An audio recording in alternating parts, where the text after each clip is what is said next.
This podcast contains material that is intended for mature audiences and may not be suitable for all listeners.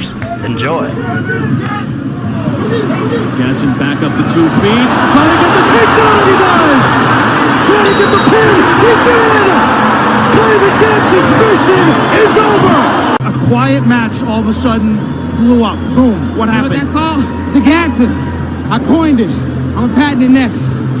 What was it like for you with the family adversity that you've gone through to now win a national championship? Awesome. You know, I love my dad. I'm about to start tearing up. Whew. This is awesome. We work for this. My dad, my mom, everyone, we work for this. What's it feel like? I just want some ice cream, man. I just want some ice cream. I don't want to get on the bandwagon. I'll burn that wagon down and join the band. Traveling troubadours, terrorizing street corners just to try to get some supper in our hands. Now I waited all my life to get this off my chest, scream bloody murder until someone understands that it ain't about the money, the drugs, or the women. I make this noise just because I can. And we'll all join in to that original sin. So let's get rowdy and reckless. Let's get rowdy and reckless. Let's get rowdy and reckless. Just for the hell of it. Just for the hell of it. Hello and welcome to another edition of Old Man Strength, a podcast of the Tailgate Society and brought to you by Deadeye Barbecue Sauce, the best known barbecue sauce in the whole universe. I am Tim Johnson, joined as always by Chris Shipley. Chris, how are you doing this evening? Doing wonderful. How are you? I am doing well, surviving this polar vortex that we are in. We had a high of -3 yesterday, and I am just staying inside and avoiding all of that. I don't know if you guys are any better in central Iowa, but it has not been fun. Doesn't feel like it. It doesn't feel like it's been any better. Well, good. Well, you know what? We have a very special guest tonight. We have your nephew, Landon, who is with us. Landon, how are you doing tonight? Good. Excellent. I'm really glad that you could join us. Well, the reason that we asked Landon to join us is because we wanted him to let us know who we're going to be talking, let everyone know who we're going to be talking to this evening. So, Landon, who are your Uncle Chris and I going to be chatting with tonight? You guys are going to be chatting with Kyven, and he was an Iowa State wrestler. And what does he do now? And he usually narrates the Iowa State wrestling games. What's the coolest thing about Kyven Gadson? What do you like about him? That he was a very good Iowa State wrestler. And what was his dance? Can you show him his dance? No. Okay. Well, Landon, you're right. We have Kyven Gadson on the podcast tonight, and Joey Boyens from Ekin Nutrition. Kyven is former Iowa State wrestler, now commentator for NCAA Big 12 wrestling. And Joey is the owner and operator of Ekin Nutrition here in Des Moines, Iowa, who specializes in sports nutritions and wrestlers. And we thought we'd bring those guys on and talk wrestling, nutrition, and just kind of chew the fat. And I found out that Landon was my nephew Landon was Kyven's biggest fan. He apparently emulated his little dance when he was 3 years old. So I thought I'd bring Landon on to do the introductions. Nice job, Landon. You could say, and we both love ice cream. And we both really love ice cream. Yes, that's right. I'm telling you, I have something special for you, Landon. I don't know when you'll get it, or when it'll get there, but I got something special for you. And if Kyven says it, you know it's true. That's right. Excellent. Well, thank you very much, Landon. That was really fantastic. We really appreciate you helping us out with that. Yep. Tell your mom and dad you can stay up till 7:45. Don't push it, Landon. Yeah, you probably I'm should. gonna try. How do we get Kyven to go to bed at a decent time? What are you talking about? I'm in bed at like 9:30. I love my sleep. You got to start getting on Tokyo time. No. And on the weekends, I stay up until like, I don't know, 9:30 to 10. Partying? Yeah, that's all the later I'm up anymore as well. Right. All righty, Landon. Thanks for hanging out with us, buddy. Yep. We'll see you later. Thank you. See you, buddy.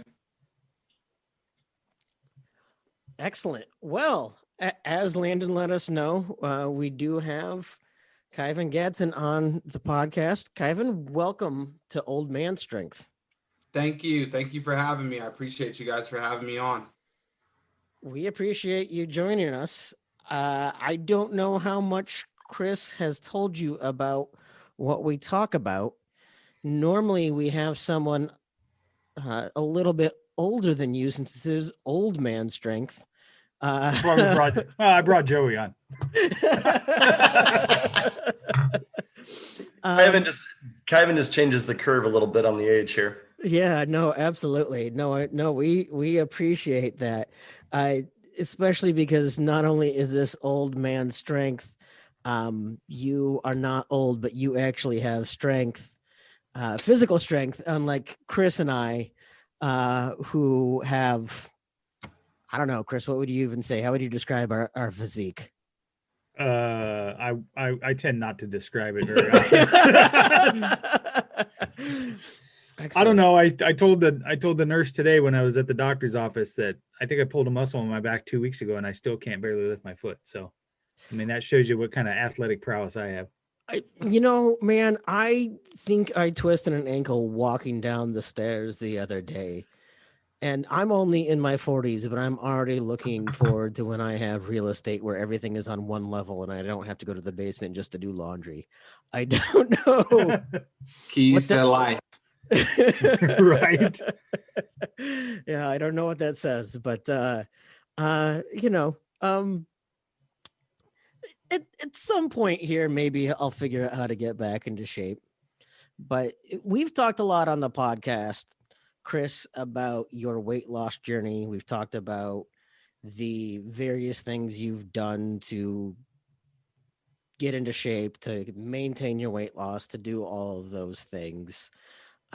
What motivated you to even get into that lifestyle change for you?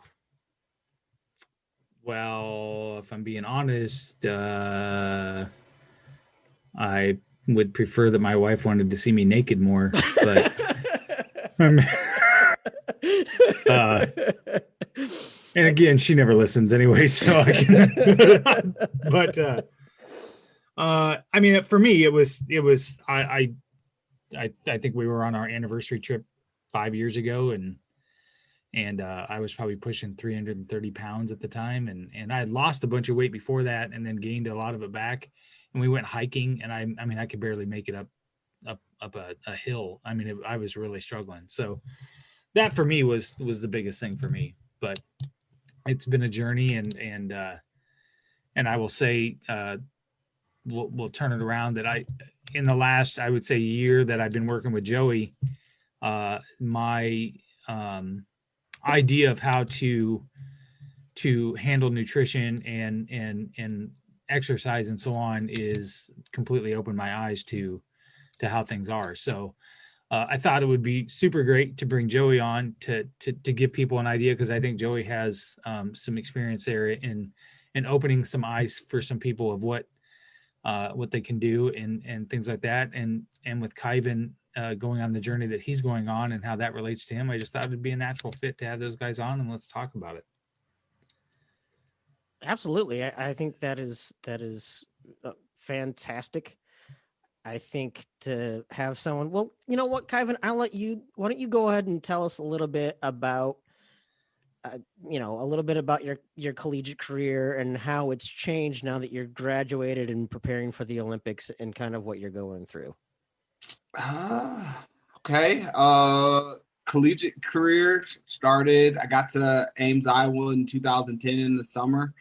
And it started off kind of rough. Dealt with some injuries. I know my first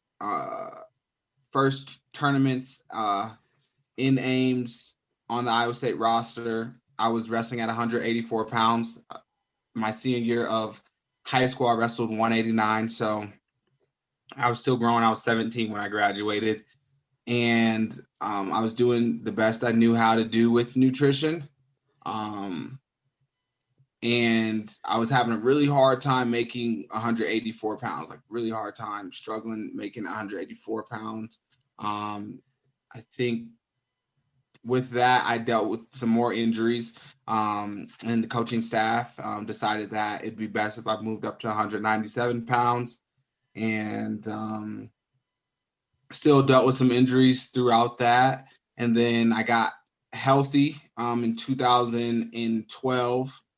2012-13 season, became All-American and a Big 12 champ. Followed that up with the same thing as a junior, a Big 12 champ and All-American again, but fell short of becoming a national champ.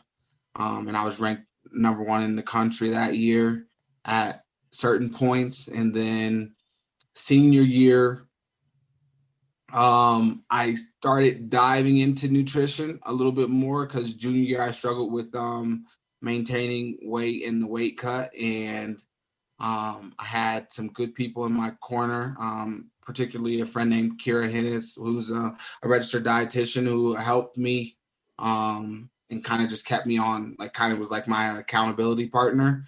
And then yeah, since then I've kind of just did it my own way since I got out of college, and never went to a nutritionist or had anybody like that. But then this summer I was talking to Willie Miklas, who was who graduated with his second master's from Iowa State, and was a 4-time NCAA All-American, and we were teammates in the Cyclone Regional Training Center.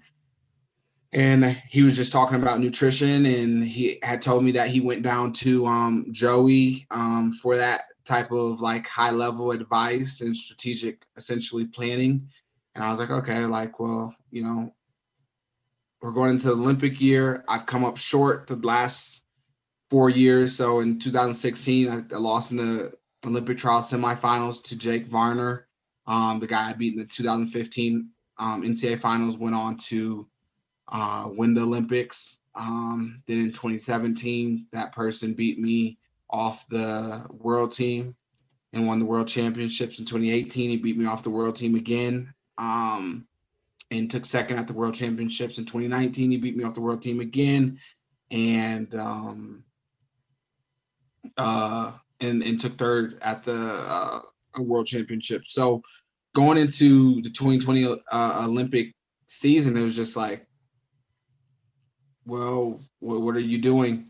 And like, what's going to change, you know, like what's going to make these results tip in your favor, essentially. And so once the postponement happened of the Olympic trials, I talked to Willie, and he was like, hey, you should just go down there and check it out, see what you think, and kind of go from there. And I went down to Ekin and talked with Joey, and right away I was like, kind of dismissive of some of the things that he said. Not kind of, fully, not even, no, yeah, if I'm being honest, fully dismissive of some of the things he said. And it was just like this dude, like, what is he talking about? And I think it was like my ego was taking a hit, right? And so, but I liked him. But it was just like my ego. It was like he was talking to me in a certain way that I guess I hadn't been talked to or maybe dealt with. And it was like, okay, if I put my ego aside, is what he's saying correct? And so I tried to look at it like that. And basically after like 100 days of working with him, we saw a lot of good results. And I was like, okay, I'm all the way in. I'm all the way in with them, and It took 100 days to convince you? It didn't take 100 days, but I'm saying I saw what was happening, and then after 100 days, it was just like there wasn't any reason to go back or try to find a different situation. So yeah. Yeah, when Kyven called me up, you could tell. Kyven has a great reputation. He's got a great history. You can't argue the fact that he's a great athlete. But when he called me last July, I was a little nervous about talking to him. I know the caliber athlete he is, and so taking this on is a lot of responsibility, and I take it very seriously. And I think we had a good heart-to-heart over the phone right away. And I just kind of said, this is what I expect, and if you can do this, let's give it a shot. And when Kyven came down, again, we had a good heart-to-heart, and wrestlers have an old school mentality. There's an old school badge of honor that you get when you have cauliflower ear and you dehydrate and you spit in a can to make weight and all this stuff. Would you agree, Kyven? It's almost a badge of honor for a lot of these guys, but it's not how you perform it in your optimal manner on the mat. And so it's a lot of believing in me when you're used to doing it a certain way, and it's worked for so many years, and you've had the success that Kyven had. So just him buying into the way that I do things was a huge compliment to me. And I think we're getting where we want to go. So. But that's not your first foray into that though, Joey, right? Like you've worked with Grandview for quite a while, right? Absolutely. And so how I actually got into the wrestling thing was I worked privately with Dallas Hutchins, who became a national champ for Grandview. And Coach Mitchell, if you guys know about wrestling, it has a great program down there. He'd won 4 national championships in a row. And so I was intimidated to go down there as well and kind of try to talk him out of it, actually. But he got me to come down there and start working with, I think, 8 of their kids. And then eventually we started doing the whole team. And we came up with a process for weight cuts for wrestlers that are healthy. Like my first rule out of the gate is you got to drink a gallon of water a day, which scares a lot of wrestlers. But there's a reason behind everything that we do. And so I started with Grandview, but you also have to understand that, again, Kyven's he's a national champ at a D1 school and going for the Olympics. So that's a different level of pressure than what I have. I expect a lot of all my kids. And I think, last year we had 22 high school wrestlers and 23 made it on the podium at state. And so we expect a certain amount of success, but still it's nerve-wracking when you work with a guy like Kyven, because the expectations are super high, and there's no higher goal in wrestling than going to the Olympics and taking home the gold. And so I take this very seriously, but it adds a lot of stress, and it's hard. It takes a lot of time and a lot of dedication, and you both got to be all in or it doesn't work. So I'm really happy where we're at right now. So, Kyven, you said you wrestled 197, right? But you said you were wrestling Jake Varner. Wasn't he bigger? Wasn't he like 212? Did you put on more mass on all of this, or is that more like your natural weight? Or you mentioned you started off 17, you were growing a lot, you were going through a lot. I guess I remember Jake being a little bit bigger. Am I just misremembering?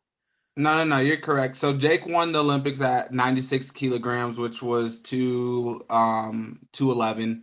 But he wrestled in college at 197 pounds. Okay. And so he was a 4-time NCAA finalist, 2-time champ at 109 in college, but he wrestled at 84 a couple of those years as well. Okay.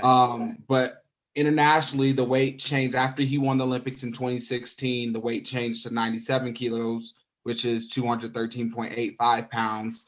And honestly, when I got done with college, I was done wrestling. I was ready to be done. Just the emotional toll it took on me was heavy. And so I stepped away from the sport.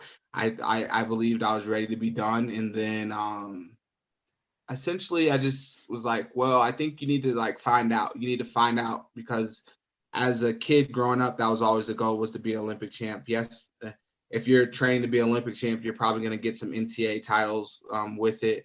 And so it was really well, you don't want to look back 20 years from now and be like, I didn't go for it and have that type of regret. So it's just like, well, like, let's find out. And it didn't hurt that you're watching a guy that you had beat have the success that he was having, right? Like he 5 months after I beat him in the NCAA finals, he won the world championship. So he's the best guy in the world 5 months after that, right? And so it's like, well, like, are you capable of doing that? Like, I didn't want to sit around and be like, oh, I could do it. I was like, I need to find out. Like, if I can, okay. If I can't, at least I went for it. And so, yeah, I moved up to 97 because the other weight class was 189.6, so 86 kilos, or yeah, so it was 86 kilos, which is 189.6. And so I really disciplined myself extremely hard my senior year of college. And I was like, I had good success. And again, I'm watching someone that I have beat and competed against, consistently have success at 97. So it's just like, oh, like, that's a natural progression. You go up, you're happier, you're healthier, you can eat, more, and you'll still be able to perform. You can do the wrestling and enjoy it, and not have all the extra stuff going on. And so I moved up to 214 and was just like, all right, let's see where we're at. And so yeah, like that's what the weight class I've competed at since then. So Joey, you mentioned a lot of these wrestlers, kind of the culture, the badge of honor is, spitting into a cup and that type of mentality. I remember, so I grew up with Ben Shirk, who was an All-American at Iowa back in the late 90s, early 2000s. And he used to just have like a scrapbook of food that he would look at, and that's how he would eat. He wasn't eating, he was just looking at a scrapbook of food. I don't know what his ever like actual kind of ideal weight should have been, right? Because he was constantly trying to fit into a different weight class. Is that something when you're working with these wrestlers that you're trying to figure out Absolutely. what they should be weighing? Yeah, that's the biggest thing that you're probably trying to figure out is, how much muscle do you have to actually burn off to get down to the weight you want to be at? And then once you get there, can you compete at a level that you want to be at? A lot of these guys get so fatigued so quickly because they drain their gas tank so much. And there is a lot of science behind it. But even talking, with Kyven, we had to figure out, what's the right weight class, where should you be at, for your best performance.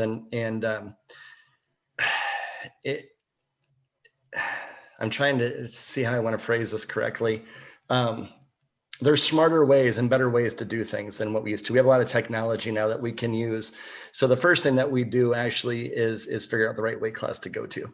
And that's based on a lot of things. And I don't want to get too boring with this, but there's a lot of waters that go into effect. How much water is in your muscle versus how much bad water inflammation do you have in your body? How much can we take out and be safe and effective? And I mean, I have kids, and I'm not even exaggerating when I say this.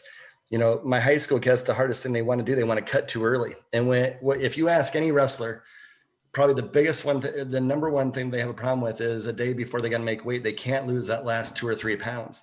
Mm-hmm. And it's because they've cut too early, and your body goes into survival mode essentially, and it holds on to that water because you're so dehydrated that it won't let go of it. And they try everything they can, saunas, steams, sweatsuits, all this stuff that they're trying to do, and your body still has to survive. And so it won't let go of that weight, and they wonder why. And it's just a simple matter of timing. A lot of times it's getting the macros to where they need to be to spike their metabolism. They kill their metabolism.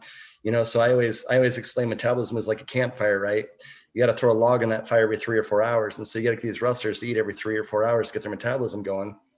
And then once they do, it's a double-edged sword, because when you got a bigger flame going for metabolism, you got to throw more wood on that fire, right? So you got to give them more food. And your common sense and just, you think when I'm not losing weight, I need to cut my calories back. I'm eating too much. And that's not the case. A lot of times you got to increase calories. And that's a hard thing for a wrestler to wrap their mind around. And so when they get, 3 days before it's time to weigh in and they're 10 pounds overweight, but I know in my head they're going to be fine because I see what they've been losing overnight. I see what they lose at a practice. I see, and even Kyven, I think Kyven has 100% run of the process. but it's still, when you're trained that way for so long, it's hard to wrap your mind around that. And for instance, Sunday, Kyven came in and we did his scan, and I was super excited about it. I was like, oh my gosh, this couldn't be any better. And Kyven's looking at the weight going, but I'm 3 pounds heavier than I was the last time we weighed in. I was like, but it's 8 pounds of muscle, dude. I was like, this is crazy. This couldn't be any better. But they're still really stuck on that weight. And so it's hard to buy into, but once you do, and I think Kyven can attest to this, the energy levels and the weight cut is so much easier. It's stressful at the beginning, but once you get in the process and you actually buy into it and you trust the process, it works. And I think Kyven, just in Iowa City alone, I'm not sure if you guys watched that this year, but Kyven had to wrestle, I'd say, his biggest nemesis and Kyle Snyder.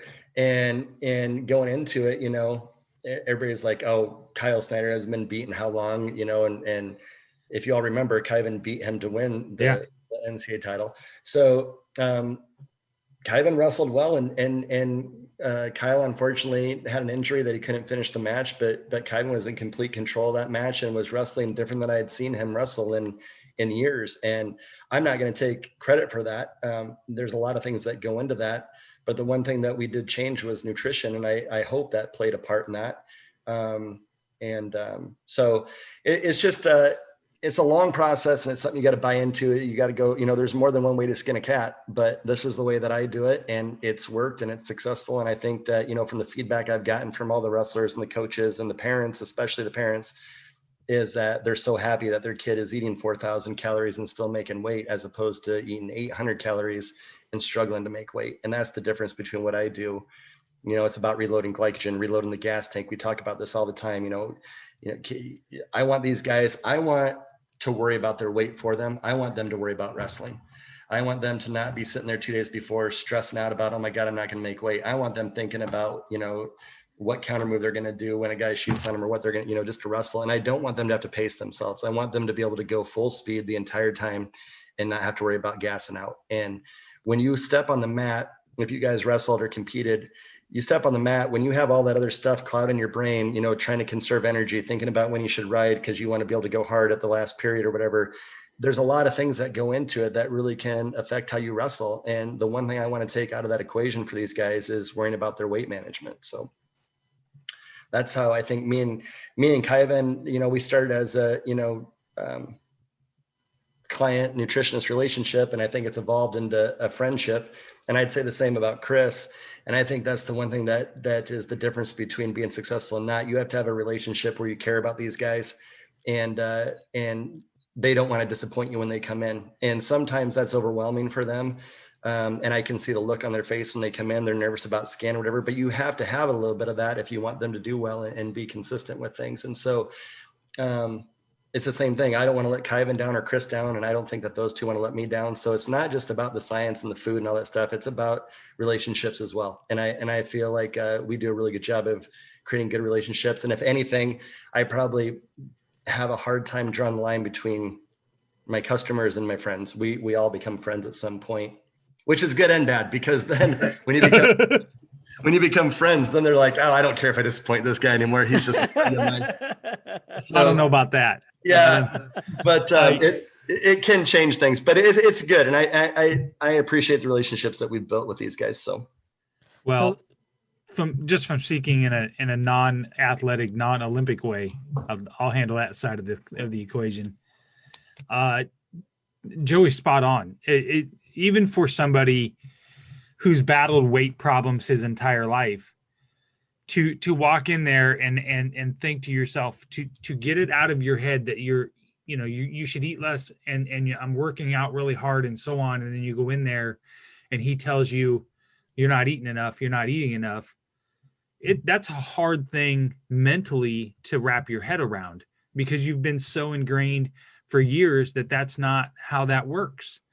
And even a year within this process, there are times where I will step off that scale, and that number on that scale has done a number in my head so bad that Joey will there's been a couple of times I've kind of broke down because I just don't understand it. I understand it, but I don't it's hard. It's hard mentally to wrap your head around that. So, but to Joey's point, there are times where it clicks, and most of the time it does click, and you see a difference. And it's not something that is a quick fix, for sure, right? You're in it for the long haul.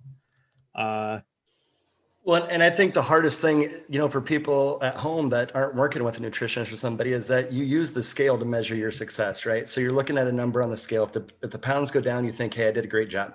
If the pounds go up, you think you did a bad job. Well, what if you put muscle on though and lost fat and gained some weight, right? That's a great thing. That's a good positive thing. But you don't know that unless you actually are looking at all the numbers and you know what kind of weight you're taking off or putting on. Same with losing weight. If you lose 10 pounds of fat and 10 pounds of muscle and you lost 20 pounds, you think that's good, but all you did right there is kill your metabolism, and now you're going to have that rebound effect. I was on a show a couple of years ago, and there's so many things that cause problems, right? There's a magazine article that comes out about a fad diet every single week. Well, I heard on Oprah that this is the way to do it. I heard on Dr. Oz, this is the way to do it. Hey, I don't watch Oprah. I've never watched Oprah. I don't believe it for a second. Oh, you're an Ellen guy.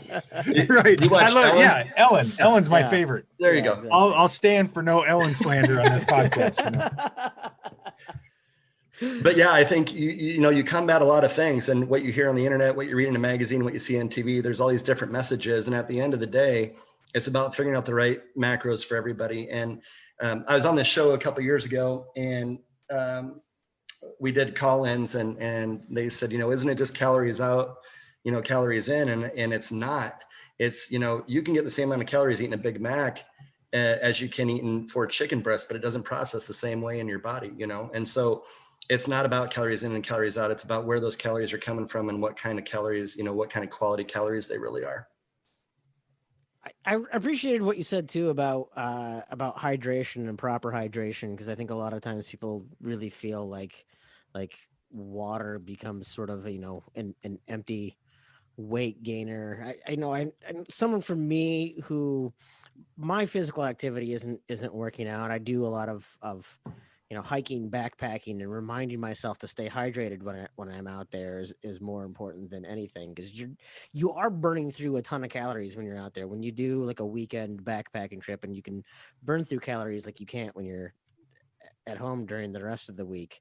But also just kind of remembering that the hydration part of it, how key that is. And I think sometimes it's a quick way that maybe people try to shortcut there, I guess. It's huge. And, the thing about it, and I don't want to get too scientific, but when you're talking about a wrestler and athlete, it takes 3 molecules of water to hold 1 molecule of glycogen, and glycogen is your gas tank, right? Mm-hmm. So when you start dehydrating, whether you want to or your intentions to do it or not, you start draining that gas tank again.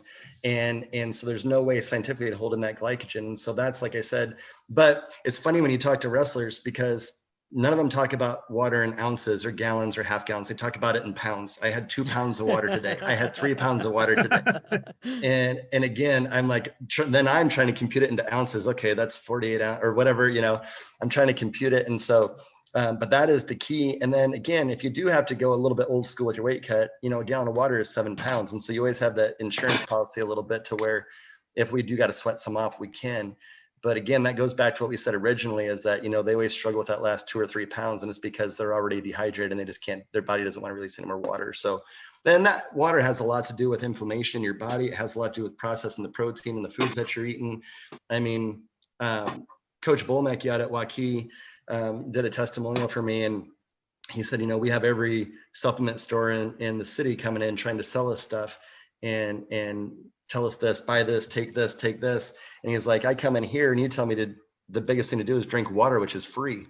and so he's like, you automatically had credibility because you weren't trying to sell something, and you're talking about water, and anybody can get that. So it's pretty crazy how much stuff that water is in control of and what it does to your metabolism, weight loss, and all sorts of things. So Kyven, what were maybe, you mentioned it took 100 days or whatever of working with Joey. Yeah. But so you grew up in a wrestling family, right? You grew up, wasn't something necessarily new to you, but it was different maybe than what it was, right? So what is it that Joey is doing with you that is different than maybe what you experienced growing up, or your high school wrestling career in Waterloo or whatever, that has changed the way you think about all of this? Well, I would say it's probably a mixture of things, but like I watched my brother in high school. He played football at 180 pounds, and then he would wrestle. He would cut and wrestle at 135. What's that? What did he cut? He'd wrestle. He played football at 185 and was like a good football player, and would be at 185, and then he would cut to 135. That's crazy. It was ridiculous. Like I'm talking about, like watching his body change was just like, and then I watched him quit because he no longer had the love for it. I think obviously from certain reasons. And I know when I got to high school, I did a little bit of cutting my freshman and sophomore year, and then my dad was like, hey, just focus on wrestling. So I went from 125 to 145 to 171 to 189. In my 2 years I won state titles, I didn't cut any weight at all. And so it was like there was lessons learned, at the expense of my brother, right? And so I never was a big fan of cutting weight because I didn't have to do it to see success, right? Got to eat whatever I wanted, but I was, young, happy kid, whatever, you can put some stuff in your body that just metabolizes and whatever. So it was just like what Joey's done is he's brought essentially science to me. It's like, hey, the way you were doing it isn't as efficient as how I'm telling you to do it. Like, do you think about, like, you train hard, right? Like, you get up and you run, you get up and you do all the wrestling workouts, you do the extra, right? So why is it that you're still getting tired? I'm like, I don't know. Like, I need to do more, right? Like, that's what your mind tells you. Like, you got to do more. Okay. So then I'm gonna go back and do more. But if I'm not taking care of the nutrition piece, the more doesn't matter, right? Like, I try to think of it as like Charmin, like less is more, and so it's like, let's be efficient, let's optimize how you're eating, what you're putting in your body, so that you're more efficient. And I think that's the biggest thing is like, I'm not trying to think for myself is like, okay, like if I put it in here, like, okay, this makes sense. It makes sense. And I feel better. I just overall, I feel better. So with that, I'm like at peace that I'm doing what's right. Like I'm watching my body change, and all those things. So it's just, it's been really positive for me. I know, going back when you were talking about cutting and things like that, I always have a vivid memory of when I was in high school. Well, first, I actually got asked to be on the wrestling team when I was a freshman, and I decided I wanted to be the heavyweight because then I thought I didn't have to cut. Right. So, and I think I made it through one practice. I don't know if you've ever been in the Lincoln High School gym on the south side of Des Moines, but they have this gym that's a roundhouse that has stairs that goes up and down and up and down and around. And my very first practice, we had to run stair laps, 20 stair laps. And then we went in and then we lifted for like a half an hour. And then after that, we went into the wrestling room and the wrestling coach walked in and said, okay, we're going to start practice. And I was like, what the fuck? What have we been doing for the last hour and a half? You can swear on here? Oh, yeah.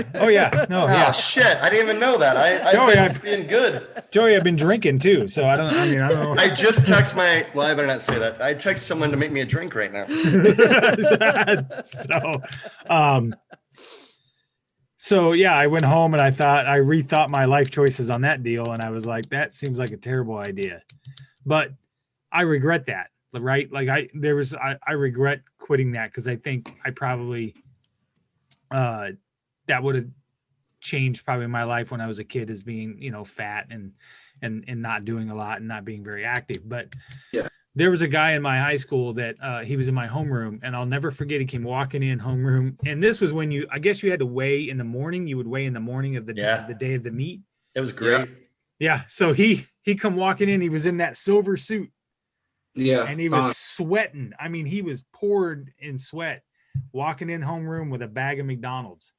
His mom, he had made weight because he had went running all morning, doing those stair laps, and then he had made weight, and his mom had met him there right before school with McDonald's. So, and he was scarfing Egg McMuffins in the middle of homeroom, and I thought, man, no way.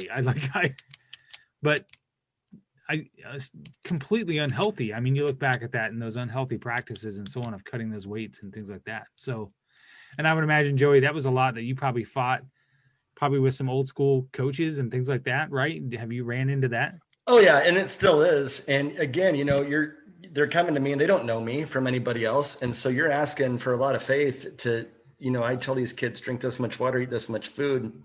I don't want to script somebody's program, and they don't know me from Adam, so they're nervous about doing it. I still run into it, but in all honesty, that's why I started. I was going to walk away from the athletes doing athlete nutrition 3 years ago, and then Coach Mitchell made it a lot of fun again and really believed in the process and believed in me. And then we started seeing the results and what we were doing. And then, I started thinking about it. And just like Kyven said with his brother, we lose way too many good wrestlers and athletes because of the process that they have to go through.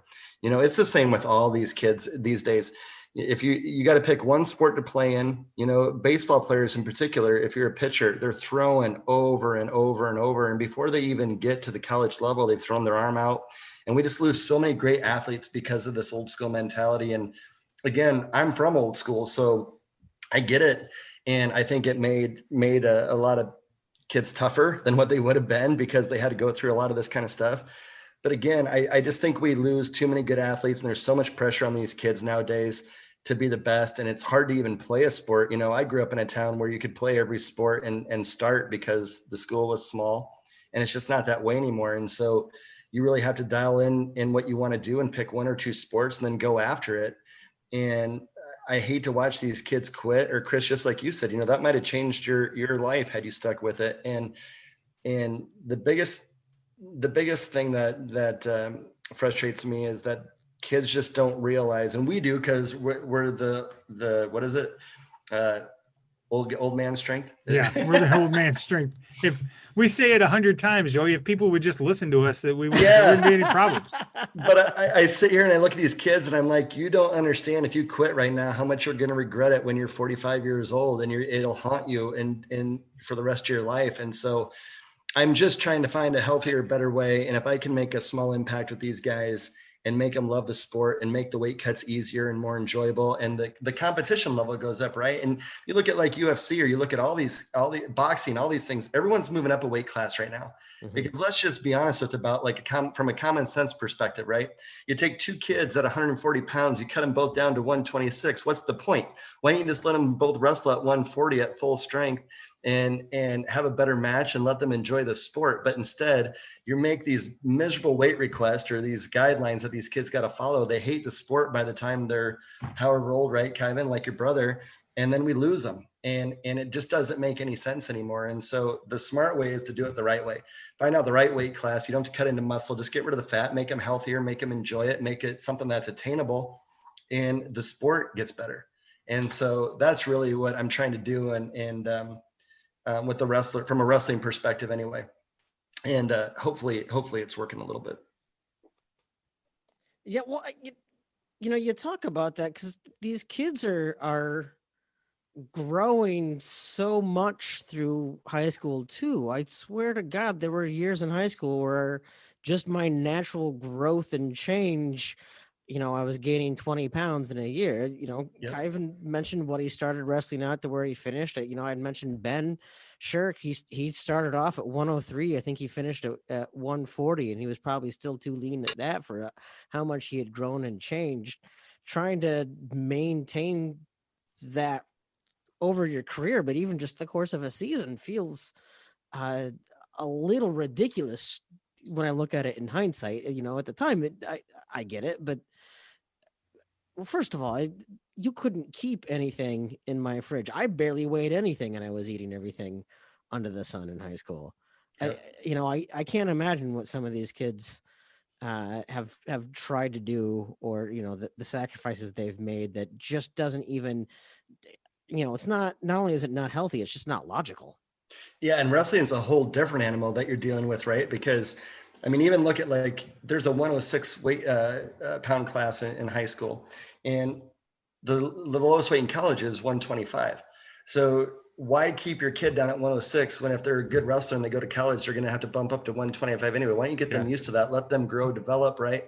And then the other thing that always makes me smile, and it's really frustrating, is that look at a lot of the old school wrestlers, right? They're all 5'5" and stocky, no matter what weight class they're at, right? Mm-hmm. That's not coincidence. That's not something that just happens and you got to be a good wrestler. You're going to be 5'5" and 160 pounds of muscle and no fat. You've stunted their growth over a period of time is what you've done. And you look at their parents, their dad comes walking in and he was a football player or something, he's 6 foot tall. And then you got a kid who's 5'5". Well, they started cutting their weight when they were in 8th grade or, even younger than that. These kids are starting when they're 8 years old.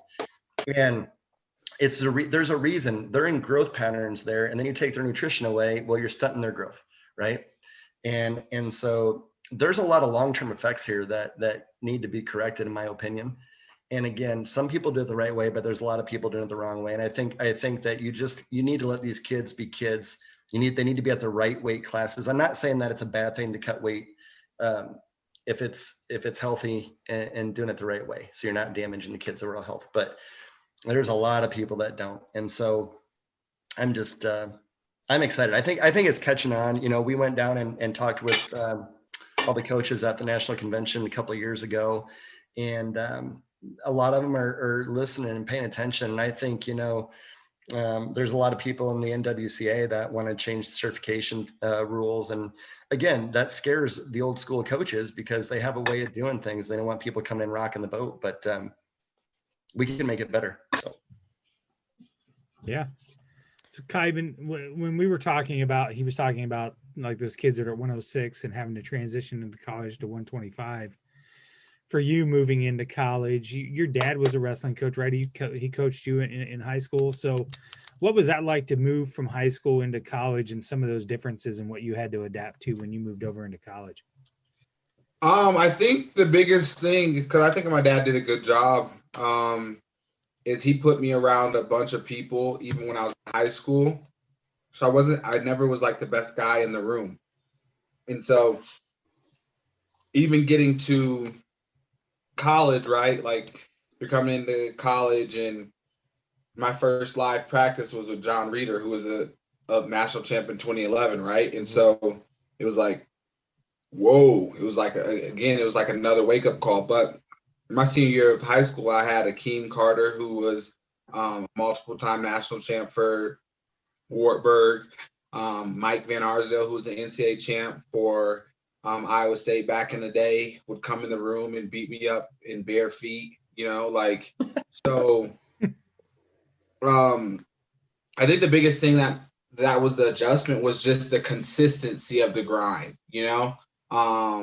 and adjusting to what college life is, because when you get to college, everything changes, right? You're no longer in your parents' house. Like you don't have your parents' rules. You're your own adult, right? But you're just a young adult. And so all the things that maybe were structured for you before, like one of the rules my dad had was at bedtime, you take the phone and you put it on the table, right? Like, so you're not texting and you're staying up all night. My God, I'm so old. I was gonna say the so idea old. of having a phone in high school seems Yeah. so important. No. And this is how old I am, right? Is we were on like set 250 text messages, right? Like that, but now like everything's unlimited. So it was just like, it was an adjustment to like the lifestyle and like making sure like, okay, yes, you say you want to do these things, but are you living the lifestyle necessary to do these things? You know, like you say you want to be an NCAA champ, but are you going out, you know, staying out late, eating crazy? What, you know, like what are your habits and your routines look like? And so I thought my dad did a pretty good job in terms of coaching and preparing me in terms of technically and stuff, but there were still some things I needed to learn for myself in terms of just growing up and maturing into a young man that is like, okay, like now you're making your own decisions. Dad can't make the decisions for you. He can't set your curfew for you. You know, like I was making my own decisions. And so I think a wiser me would have listened to some of the stuff he said to not do and whatnot. But, you know, you can learn from mentors or mistakes. And when you have a certain level of an ego, you usually choose to learn from mistakes. And so some of the lessons were hard, and I've grown from them. And so I'm proud. And I'm happy with what happened in college because, you know, like I dealt with a good amount of stuff and was able to overcome. And so, yeah. Yeah, no, I don't think I maybe slept a normal night of sleep that first year of college. I Yeah. don't think I ate a normal schedule. You know, for someone who ate 3 regular meals all growing up, I probably made it to breakfast maybe, you know, half a dozen times my first semester of college. Like nothing about college, no matter how many good habits or what you were taught growing up, I think sticks with you in any way when you have that newfound sense of freedom, I think at all. You're like it's no rules. Yeah. Then that dude comes in from that one commercial. He's like, "There's one rule." Yeah, like it was just like there's a bunch of freedom, right? Like, and you get to make your own decisions. And if you haven't been making your own decisions, or you don't really know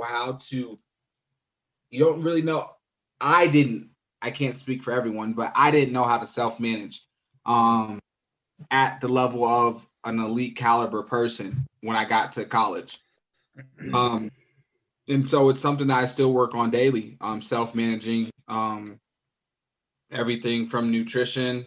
But I have like the accountability people, right? Like if I don't fill my stuff out, occasionally Joey will be like, hey, he'll hit me up like, hey, what's going on? You know, like, so like I send him pictures of my food, and it makes the accountability is easier when you have someone like, okay, like you can send it, right?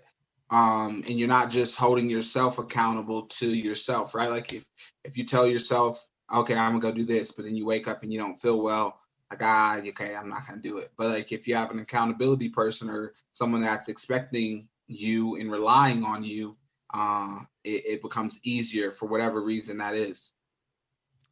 I've talked about previously kind of the same thing, Kyven. For me, it's not necessarily holding accountability, but more of my fear of failure. Like I'm so afraid of failure that it motivates me to not quit. That there's been certain times where I've been sick of eating the same thing over 2 or 3 weeks.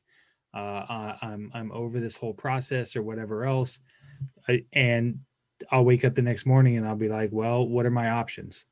I've got 1 or 2 options. I can quit, and I know immediately where I'll be if I quit, and that scares the hell out of me. Right. Or I guess I'm getting up in the morning and I'm going to the gym. Yeah. You know, and I went, this morning was a good example. It was minus 11 degrees. I don't know, some ungodly thing. Joey doesn't go to the gym with me at noon anymore because he hurt himself. So I got to get up at old guy. I'm an old guy. I know, right? So, you know, I'm getting up at 4:30. I'm going to the gym, and I literally like debated for 20 minutes laying there. Like, I know if I don't get up and go right now, I will talk myself out of it later on in the day. I'll find a reason not to want to go.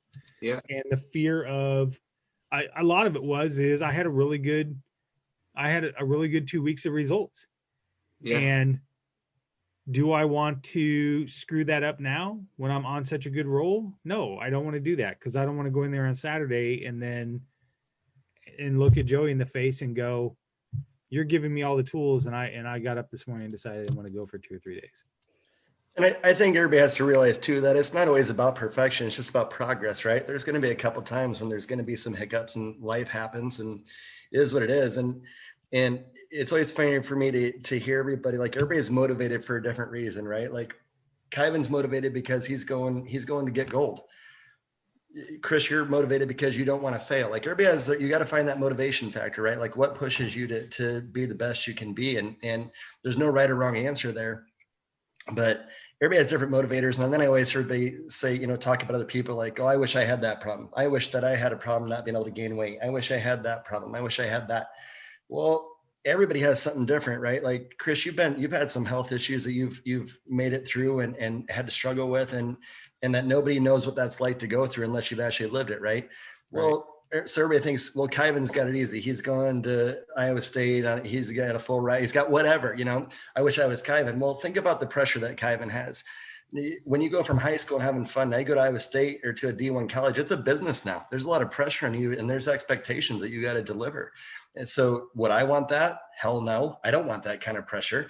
And so everybody always wants to be in everybody else's shoes, but until you walk a mile in those shoes, you don't really know what that person goes through. So I think it's just always interesting to hear everybody's motivating factors and what they've been through in life, because who's to say that anybody's pressure is worse than someone else's, or what they've been through is harder than somebody else. And so at the end of the day, it's about surrounding yourself with good people. Like he said, accountability, right?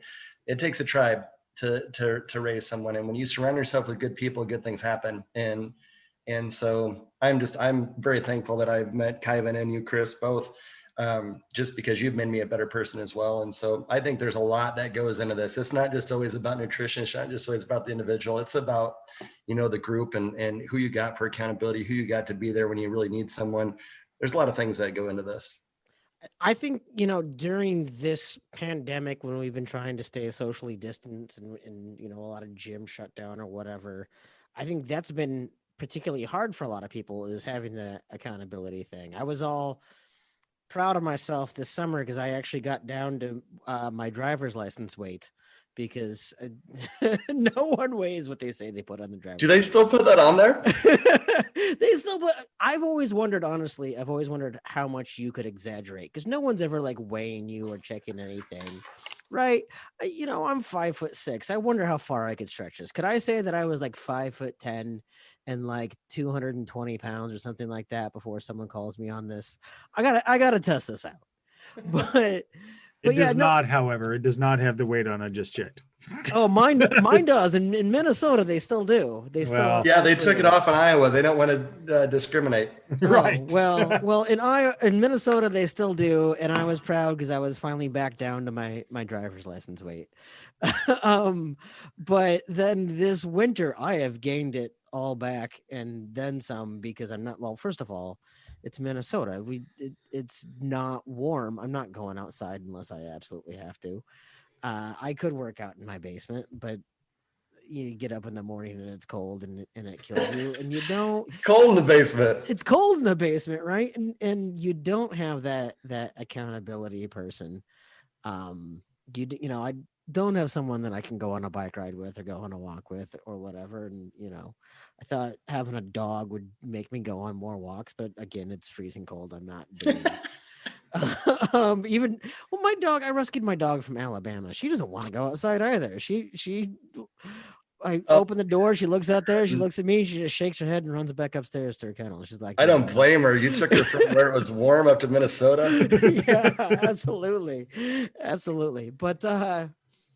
But it is definitely one of those things where having someone else, again, that's not going to make you feel guilty, but it's just going to hold you accountable, or someone else that you even just. You're right, and there's even stats behind that say, like when a couple comes in and they do the plans together, the success rate of a weight loss plan for an individual is like 40%. It might even be lower than that now that I'm talking about it.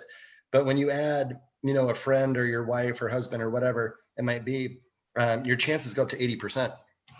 And it's keeping each other accountable. But it goes both ways, right? So it's the same as if your partner then says, hey, let's go have pizza, and you want to eat good, you're going to cave in to go and eating the pizza. Yeah, having, a side salad and a chicken breast. So that's a weekly occurrence in our house, by the way. What's worse is when you go in there and one of us has a really good assessment and the other one doesn't, and you get back in the car and you're not quite sure what to say. Right? What you been doing? Right? No, I mean, you're super excited maybe about your success, but you really can't say anything because the other one's super pissed in the It's horrible. I have couples that come in and they came in together over the first like 3 assessments, and then they split off and they come in individually because they don't want to deal with that. So, Joey, I wanted to ask you, and Kyven, I'll let you chime in on this too. Former athletes, right? So we've had a former professional football player on here who has talked about how, he's struggled because he got used to a certain level of physical activity and a certain ability to throw on calories and have that not affect him, or even just not calories and weight gain, but just when you're busy all the time, you can kind of get away with just different habits and different behaviors. Is that something that you see? And Kyven, is that something that you maybe kind of had to adjust? You mentioned taking some time off of wrestling after college. Like how quickly maybe are you noticing that change, or how easy is it to fall into those habits? And what has it been like to try to get back into good habits? It's always harder to get back into good habits. The bad habits come easy. I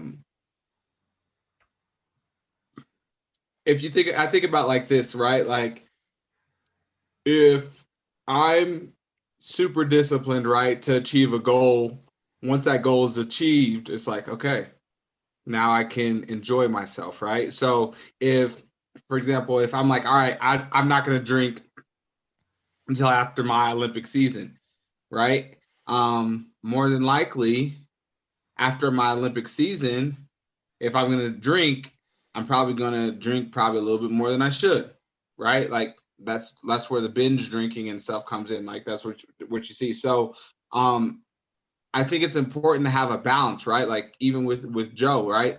He's like, okay, we're gonna do this, and this, but then every once in a while you get to give yourself a cheat meal or enjoy yourself, right? So that you don't go all the way off the rail, like because once you get it spiraling, it's like it's a snowball, and so yeah, it's important to be disciplined, but to still enjoy yourself while being disciplined, right? Like if you try to take away everything from yourself, then at some point, whether you're dealing with something at home, whether you're dealing with work stressors, whatever, you're gonna be like, you know what, I'm stressed. I need this to, ease my mind or whatever, right? And then you do that, and then you just keep going down that path. So it's a mixture of stuff, but it's super easy. Like, I mean, the most I've weighed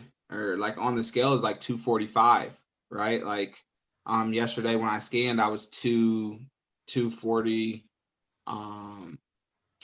yesterday 219. Yeah. My bad. Say holy crap, dude. Joey's like, I gotta go. We gotta go check some numbers.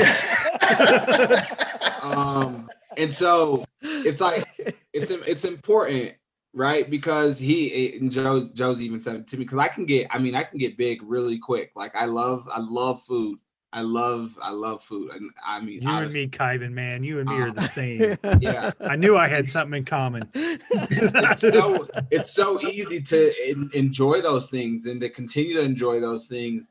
But it's like, at what cost are you enjoying those things, right? Like, if someone said like, hey, Kyven, if you keep eating like this, you're not going to be around to see your daughter turn 18. Would I keep eating like that?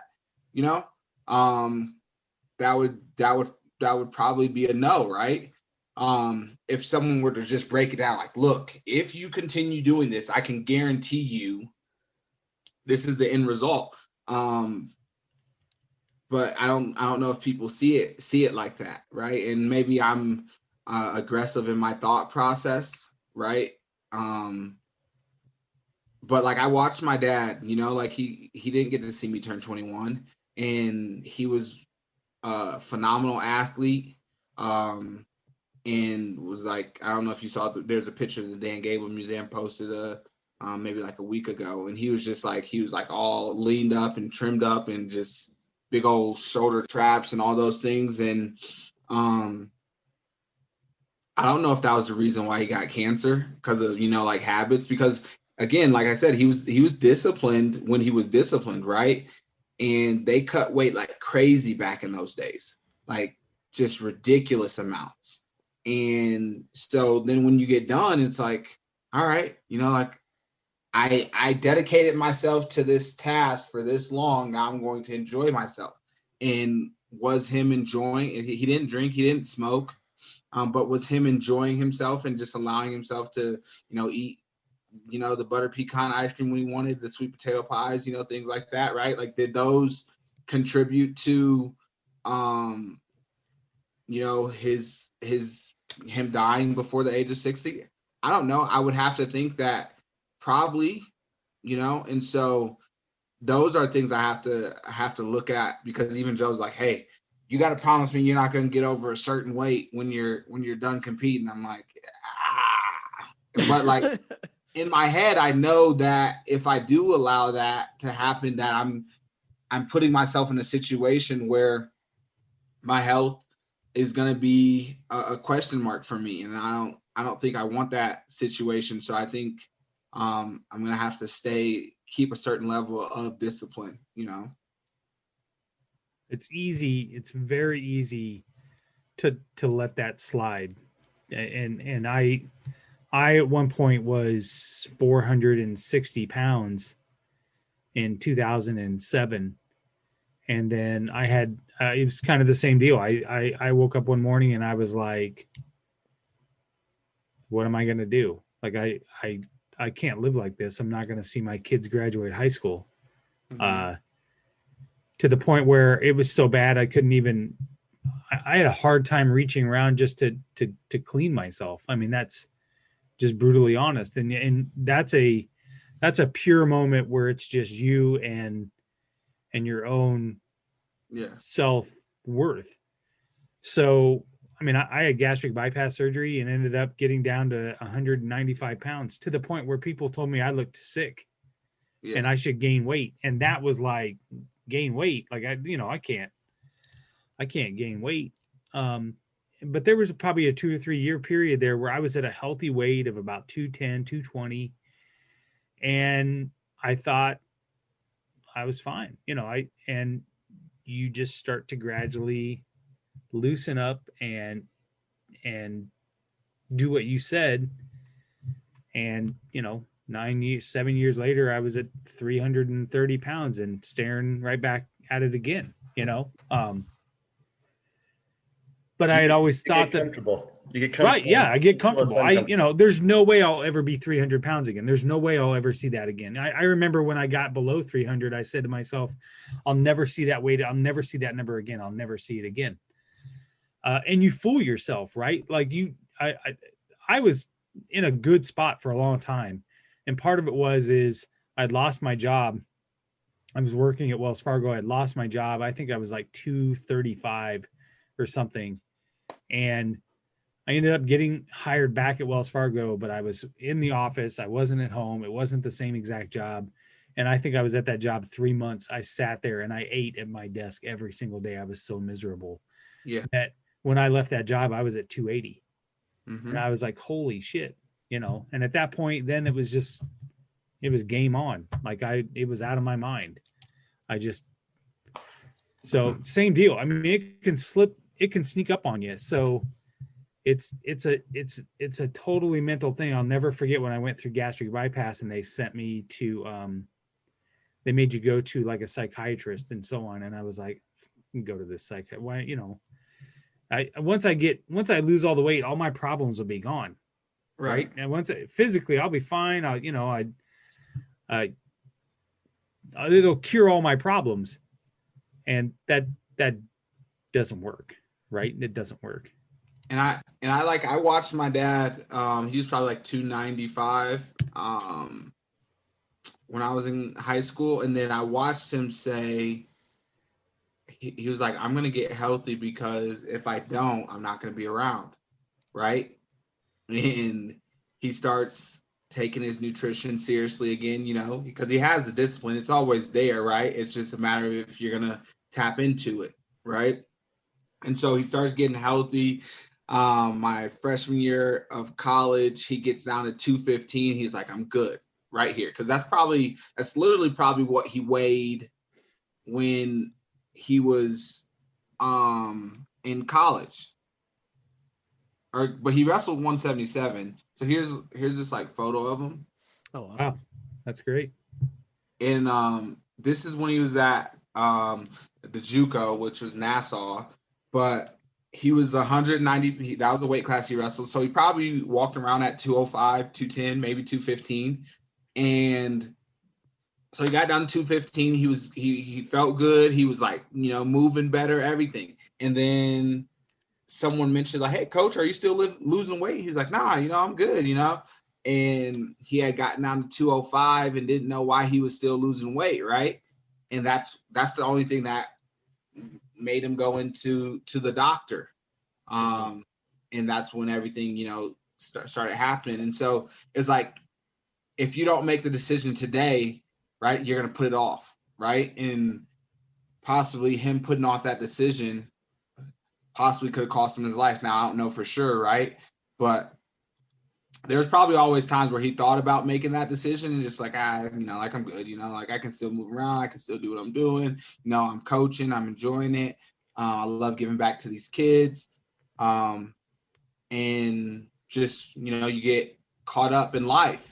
And so, I don't know, there's a lot to sift through, especially when you're like I'm an emotional eater, right? Like I'm like, yo, like something's like off, right? I'm like, you know what? Let me go get something that'll like taste good.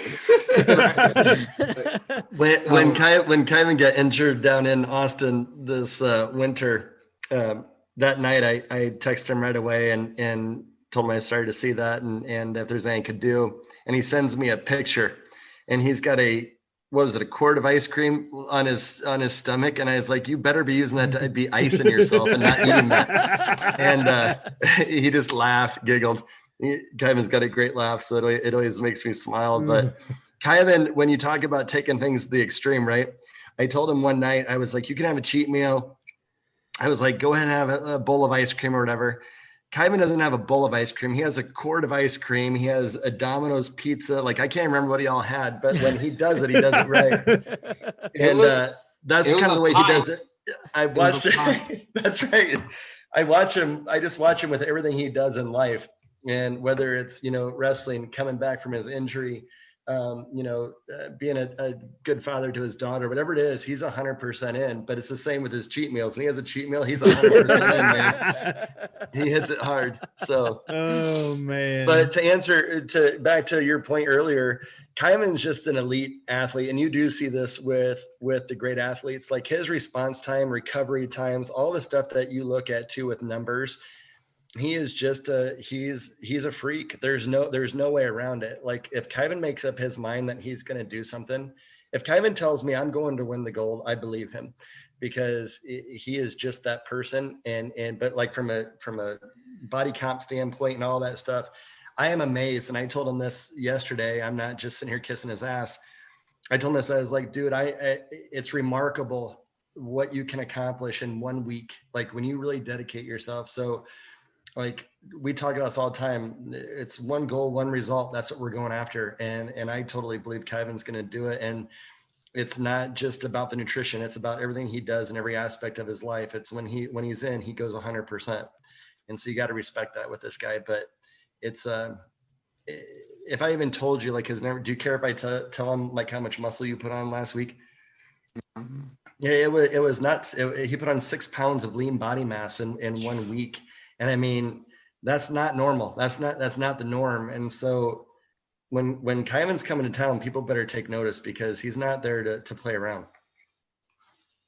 No, That's apparently amazing. that's incredible. I mean, I've put on 6 pounds in a week, but it was not lean muscle mass. I've done the same thing. Trust me. Well, one thing that Chris, you touched on, and Kyven, you touched on, is kind of that emotional, mental health piece, right? So it's not just that you're stress eating or you're comfort eating. But Joey, there's actually science that says that your, kind of your mental state and your stress level actually affects the way that your body performs as well, right? I mean, there's actually ways that your body is going to behave or gain weight or any of those things just based on mental health as well. It is. I mean, when you're stressed or you have those kind of issues, there's going to be cortisol levels that increase. There's going to be all sorts of hormone levels that change. Things that do affect weight gain and weight loss. And I mean, you see this all the time, right? You have people that get stressed out and they lose a ton of weight. Like, what's wrong with you? I'm just stressed right now, right? They don't eat. Then you, like Kyven said, there's people that when they stress out, they go to food for comfort. So there's all these different things that come into play. And so it goes back to that thing we talked about. It's not just about the calories. There's a lot of different elements that come into play, but mental health is a big one. And you touched on it earlier with this whole COVID thing and people being, cooped up inside and not be able to live their normal lives. They're getting depressed. And I think it shows, with younger kids that aren't in school and the depression and the alcoholism and the drug use and all this stuff. I mean, all that stuff comes into play, and you can't just throw that out when you're talking about nutrition or weight loss or muscle gain or whatever. It all comes into play. And there's a lot of really, I mean, Kyven will probably tell you this when he comes in, or even Chris, it turns into a psychology session a lot of times, and we throw the nutrition part out and we just talk as people and about what's affecting their life, and life does happen. And so you got to be understanding it. And like I said, it's not always about perfection, it's about progress. And but the mental health part of it, I wish I knew more about it, and I wish I could help people more with that, because everybody struggles with, like I said, a different issue and a different motivator and a different problem. And so it's a real thing. And there are some really good sports psychologists out there that do this for a living.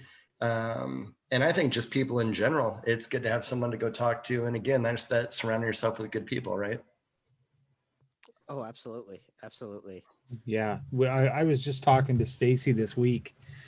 It just, I was in kind of a rut because with the weather and now, and still COVID and not, we had 2 sets of friends over 3.5 weeks ago that they literally never leave their house. And we had finally decided, once you guys come over, we'll have some drinks Saturday night. And the next morning, one of the girls that was here woke up with a sore throat and went and got tested positive. So Stacy and I quarantined for 10 days until we got done quarantining. But I said, I literally am now at this point getting up, going to the gym. I go to work. I work in my basement. I don't see anybody all day long. I come up, I make dinner. I'm figuring out what I'm eating every day. I'm staying on point with that. After dinner, we go sit on the couch. We sit there for 2 hours. Well, I got to go to bed because I got to get up at 4:00. It's like a never ending cycle, and it's mentally exhausting. It's mentally exhausting. And this pandemic has not helped people that have mental health problems. The only thing, when everything got first shut down last year, that was probably when I had my best results, because at that point I just turned around and said, okay, well, shit, I ain't got nothing to look forward to. So I might as well look forward to going to see Joey every Saturday. And that was pretty much, it was. You make that sound like it's such a horrible thing. Well, the only thing I had to look forward to was seeing Joey on Saturdays. Right? It was all with love. I meant that with all love. It sounded like it. Well, you know, when I walk in the store and you say, "What the F are you doing here?" I can't imagine why. But no, good. Yeah, I mean that was kind of what I just thought. Well, hell, I ain't got nothing else to do, so I might as well. I mean, it was almost like I don't know if you ever seen the movie Boys to Men, when that guy says there ain't nothing else to do in prison but eat and lift weights. I mean, that was pretty much all I did was eat and exercise. That was all I did. Some guys do other things in prison, I think, but we won't get into that. That's a different episode. Yep. That's a completely different podcast. So no, and I think with this whole COVID thing, it's just not knowing either. I mean, no one really knows the right or wrong answers. It's a best guess scenario, at least in the beginning it was. And you watch all these people, and this is a whole nother podcast too, because I don't want to get off on a tangent with this whole thing. But I mean, I see all. We do that all the time. It's I fine. know. I see all sorts of different people, right? And I have people that come in the store that are avid mask wearers. Wherever they go, they wear a mask. I have guys that come in the store that won't wear a mask at all. They'll go to a different business if they have to wear a mask. Like, there's all these different, and there's a big division here with all this stuff, and that hasn't helped either. And you know, like I have a friend that I've made over the years now that I worked with, and his wife has beaten cancer twice at stage 4. And so they're very cautious about what they do. And Chris, I think I've told you this, for 8 months, she was downstairs, he was upstairs. They were wearing masks at home. They were wearing masks if they would go anywhere. She didn't leave the house, and she ended up getting COVID anyway. And she never left the house, and they wear masks there. And so he came in, he was all upset. And he was like, you know, we just wasted 8 months of our lives. Right. And we could have been, this isn't really living, it's existing. Right. And so there's all these different views, and what side of the fence you fall on, it doesn't matter to me. Everybody has the right to do whatever they want to do or believe what they want to believe. But I think it's the not knowing. It just adds that stress. Like, should we really be in the house? Should we be able to go out? Should we wear a mask? Should we not? No one really knows. And when you don't have the answers, it's hard to have an opinion that you can even make sense of yourself, which just causes more stress. So it's been tough. And I think, you know, we've talked about this too, Chris, is that the average weight gain for people over the holidays is 7 pounds. Well, this year was like 13, because I think of the inactivity and just people not going out. And again, as you brought up the mental health part of it, when they're stressed out and they're not exercising their brain as well as their body, it just multiplies the problem. So. Yeah. I mean, I know I certainly gained more just because, boy, we sure wanted the holidays to feel like something to feel familiar, and what's going to feel more familiar than food. So it's not like we cut back food, even though there are less people in the house to celebrate the holidays. Right. And, you know, you're still, you know, even if you're not drinking to excess where it's a problem for, you know, alcohol abuse, it's still just more empty calories that are not doing anything for you. It's still just all the other things where it's still, you know, it's not about stress even, it's just about comfort and familiar and you know, something that feels more familiar. So absolutely, it's been, you know, before we started recording, Chris's nephew said it's been 2 years, and it sure has felt like 2 years, and hopefully it's not another 2 years, because it's been it's been you know, a nightmare. My daughter is in kindergarten, and she hasn't known anything other than this for school, but you know, the long-term effects on her mental health for all of this are certainly concerning for me. How are you dealing with that? Like, we were talking about this the other day about, you know, my daughter is just turned 13 yesterday, actually, so I'm feeling super old today, but she doesn't have any siblings at home. And so she's been at home by herself every day, all day long. And I've watched this little social butterfly turn into just kind of a secluded, you know, she doesn't get out of her bed. And so, but we were talking, as bad as that is, you have, you know, kindergarten, first, second grade, where they're learning to read, write, do all the things that we all take for granted, right? Mm-hmm. What a terrible age to not be in school and learning. How are you coping with that? Like, do you do, because they're too young to really operate computers or do that kind of stuff, right? Well, first of all, no, they're not. You know, she's 5, but she's been using, you know, a tablet to, you know, do whatever for a while. So she's actually figured that out pretty well. the biggest thing that, to me, that's been a struggle is she's been back and forth. So they were going to start the year in person, and then they ran into a bunch of staffing shortages, and then they started the year at distance. And then they went back in and they did a hybrid learning. So she spent some time in school and some time at home, but then they ran into more shortages. And so then they went back to all distance, and they started off this semester all in person. And then there was a COVID outbreak amongst the bus drivers. And Oh, so gosh. they had to pull them back out to distance. So it's been a lot of back and forth. One blessing, I guess, is because she is kindergarten and she doesn't really know any better, right? It's not like she's like your daughter who's had years of hanging around her Right. friends. And so it's a huge disruption for her, whereas my daughter, this is kind of what she knows. But she's gotten really savvy on the school district provided tablets. She's gotten really savvy on that. I still sit here with her and I still help her out with things, but she's had to rely on me less and less and less as the year has gone on. And I suppose there's a certain benefit that she's actually developed a certain amount of literacy. But yeah, it's still been, I mean, she still has friends. She still has friends at school that she misses. She loves talking to them. Sometimes, they might have a scheduled meeting at 1:00.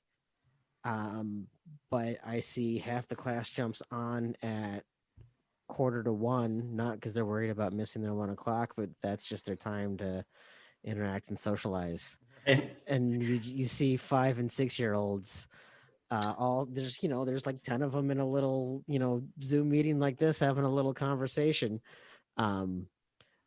So it's in some ways just kind of the new normal. Yeah. But yeah, it's definitely different, right? I mean, it's definitely not the childhood that I was used to. So no, I don't know. Well, it's not like I really have a choice, right? So we'll figure out how this goes and what the rest of the year looks like. I don't know. She'll go back to in person here soon, and that'll last until there's another COVID outbreak amongst whatever group of Right. people at the school, and we'll go back. And at this point, I feel like I was telling someone today that I feel like so much of my last year has been living day by day.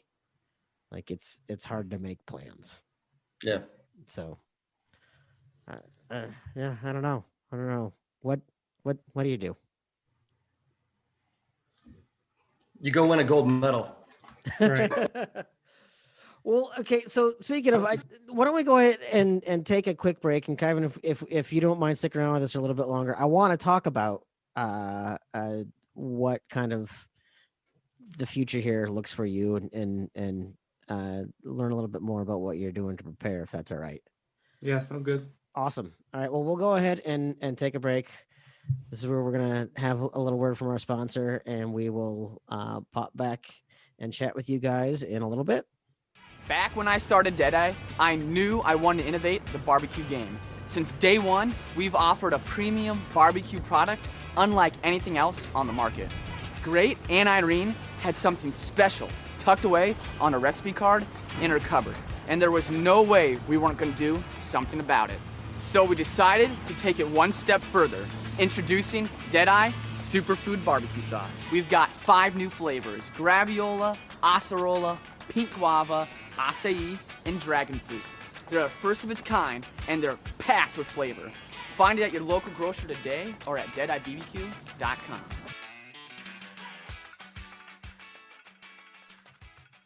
Welcome back. Once again, this is Old Man Strength, a podcast of the Tailgate Society, brought to you by Deadeye Barbecue Sauce, as you just heard.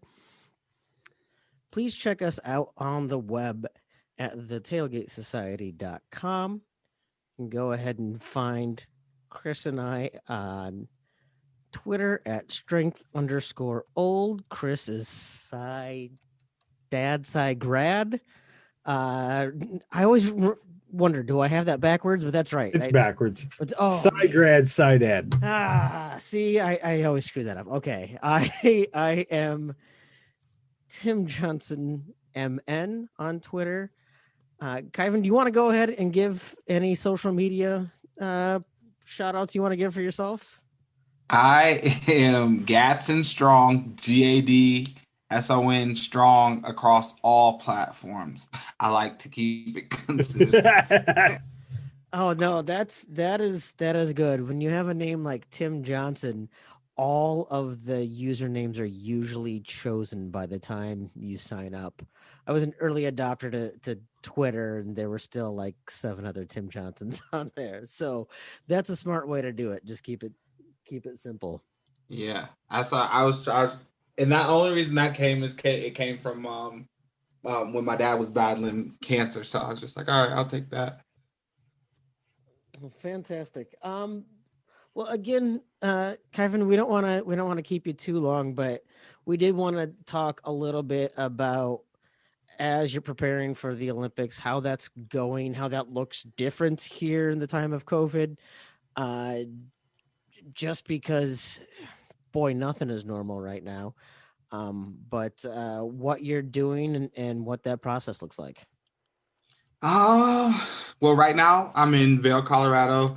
Checking in with some doctors at the Stedman Philippon Clinic. So I'm really excited to see what they say. I'm pretty positive I'm gonna get some good news. But yeah, the pandemic slowed some stuff down. It postponed the Olympic Games until July and August of 2021. Just today, it was released that the Olympic trials are not going to be at Penn State University on April 10th and 11th. So, trying to be patient and find out when those are going to be now. If they're going to be the same date, are they going to be? Where's the venue going to be? So it's interesting. It'll be interesting because everything's still kind of up in the air. I thought there was maybe some potential to have them in Iowa City or Coralville again, which it doesn't sound like that's going to happen. So I'm just trying to control the controllables and not become too engulfed in the things that I can't control because it stresses me out. But training's been going good since I've been healing from this injury and been able to pick it back up. I got a great group of people around me, whether it's my counselor or my nutritionist, my trainer. I got a lot of great people around me, my coaches. So I'm really positive about where I'll be heading in July and August of 2021 if everything goes off as I would like it to, as long as it's safe, So what does training for the Olympics look like? Like, what's your typical week? Typical week, it'll be like morning workout every single day, usually like Monday through Friday. Unless I'm feeling broken down or something. And then afternoon workouts 5-6 days a week. It just depends. Sometimes get in the sauna just for some, just to sweat out some toxins and things like that. But when I got injured in November, the type of injury, I couldn't do anything, nothing. So it gave me an opportunity to really reset and really look at stuff and explore different ways to get better and do some things that I normally wouldn't get to do. And so it was interesting because it's you don't have any choice but to take it, right? Can't do anything, right? So what? There's nothing, there's nothing to do. And so it was just okay, well, maybe you just need to take this time and, look at some other things, spend time with family, stuff like that. So it was important for me because now I can come back and I'm refreshed, right? Mm-hmm. So maybe because when the pandemic hit, like I stayed at it, stayed consistent. Basically, you know, not at the same intensity level, but was still like, so yeah, I feel good about where I'm at, moving forward. I feel good about it. How long had you been training when, because we're coming up on about, I think it was like last March when they postponed the 2020 games. So how long had you been training leading up to that? And maybe what was that like when you found out that it wasn't going to be happening? For me, honestly, it was a relief. I had been dealing with some like injuries and some stuff that I was gonna tell myself I was ready to go, but I don't know if I really was, right? Mm-hmm. And so it was like, okay, like you have a year to get healthy, but then you're healthy, you're feeling great, like everything's clicking, and then you deal with something bigger. So then it just like forced me to look at some stuff like, okay, how am I training? What am I doing? But I mean, I've been training for it for, I guess you could say, my whole life, but realistically, like the last 4 years, you know, ever since the 2016 Olympic trials, like you have some breaks here and there, but you're still training, you know, like the goal is to prepare yourself, you know, for the Olympic Games, right? And the process to get there is through the Olympic trials. And I obviously have some quality guys at my weight class, and they're very accomplished, and there's going to have to be a lot of quality wrestling from me and a lot of quality, you know, mind work and everything from me to put myself on the Olympic team, you know, whenever the Olympic trials happen. Yeah, I mean, I would imagine for some guys, certainly like you said, for you, it was great. I get another year to get healthy and get ready, but I'm sure for some as well, particularly some of the older guys, I'm sure they were probably feeling like maybe this is my last kind of go round. This had to have been, you know, a little challenging for them as well. Yeah, like you saw guys retire, right? Like I saw a couple guys retire. One of the 2016 Olympians retired, and I was like, oh man, like, you know, because it puts people in different situations. And it all depends on like your perspective, right? Like how do you view it? How can you look at it from maybe a different lens? And so it was just like, okay, like you can't control it. It is happening. So either you can be like, oh man, like this is bad for me, or you can be like, okay, I have a year to get better. I have a year to grow. And yeah, so for me, I'm just trying to look at it as, okay, I have a year to grow. I have a year to get better, mature in my thinking, my process, and, you know, like evolve. So I try to see it as a positive. Sure. I would imagine it's been, you know, there's a physical toll too. Like you've mentioned being injured and a lot of those things for some folks, I'm sure it's been, do I want to put my body through this for a little bit longer? Chris and I can certainly talk about the recovery time being slow when you're old. Like I said, I injured myself going downstairs the other day. So sometimes it doesn't take a whole lot to injure yourself when you get old. But no, I mean, I have to imagine though that, you know, it's going to be a whole different type of thing just because of the anticipation that's been built up for one more year of all of this. And with, like you mentioned, a whole lot of unknown. You don't know when and where the trials are going to be exactly at this point. So there's that uncertainty can probably take people a lot of ways, but I think once we figured all of this out, it's going to be kind of just a tremendous, just a whole range of emotions and I think a lot of relief for a lot of people too. Yeah, because I mean, people, like, if you think about like a gymnast, right? Like a gymnast, where their peaks are like 15, 16, 17, 18, right? And then you throw them off if they're 17 or 18, and you throw them off for another year. Like, like it changes, their body's changing, things like that. So I think in my realm, in my sport, I don't see it as a negative. But like it's different across the board for everyone. So yeah, I can only imagine. We had a bunch of like talks like through the USOPC about like mental health and how these things have changed things, and just taking care of like your mind, because it is a lot to deal with emotionally, financially, spiritually, even physically. So there's a lot of moving pieces. And so like putting them all together for the right timing, when some people are on like 4-year calendars, right? Like once the Olympics happen, they go on a 4-year calendar. And so, yeah.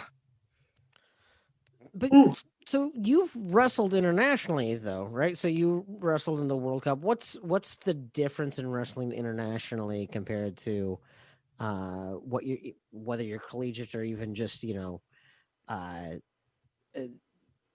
US freestyle wrestling is like? How is that different? How is there a different approach that you take?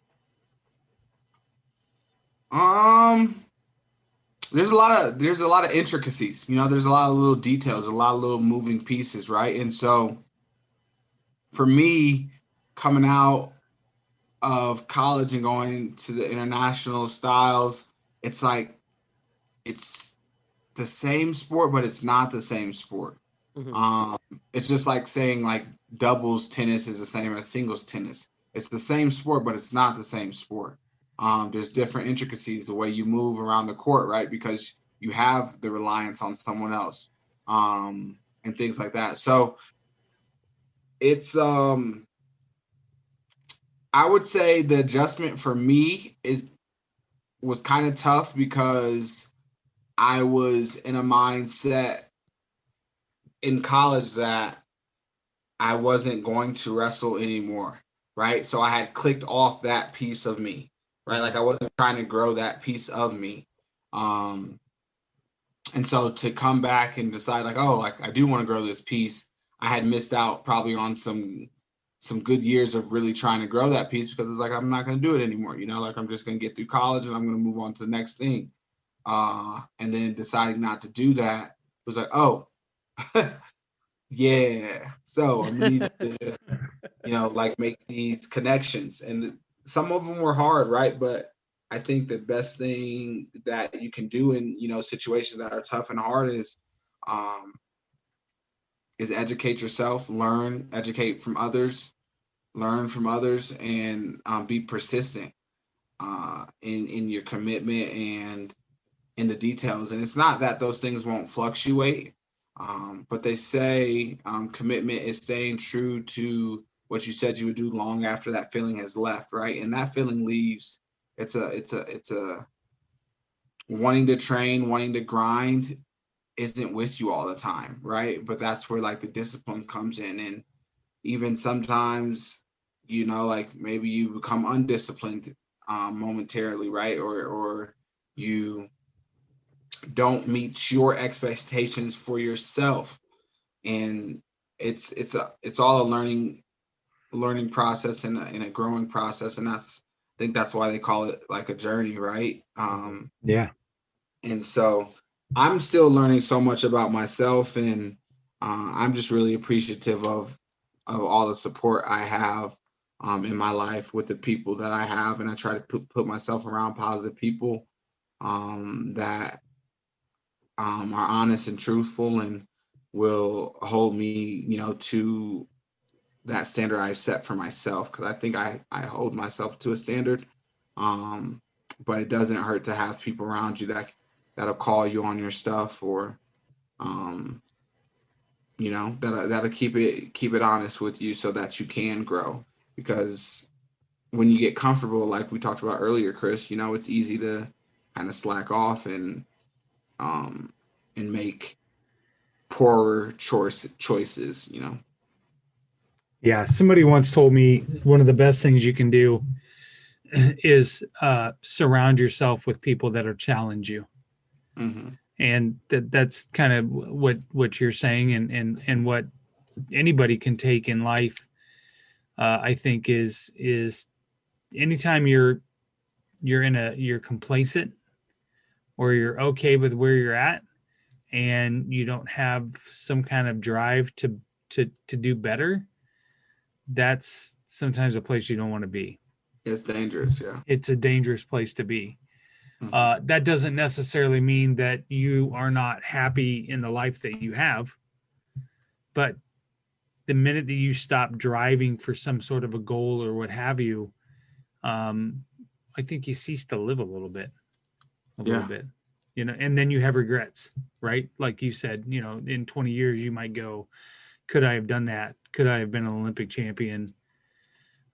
Especially when you see somebody that you in your mind are on par, or if not better than. Yeah. Absolutely. So what has it been like training in the time of COVID? Obviously, wrestling is not a sport that you can do socially distant.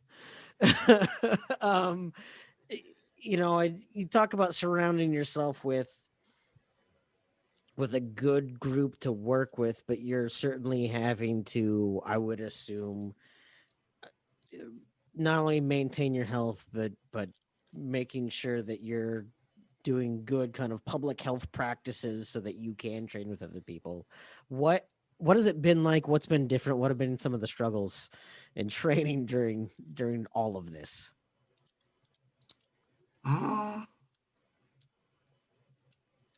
Well,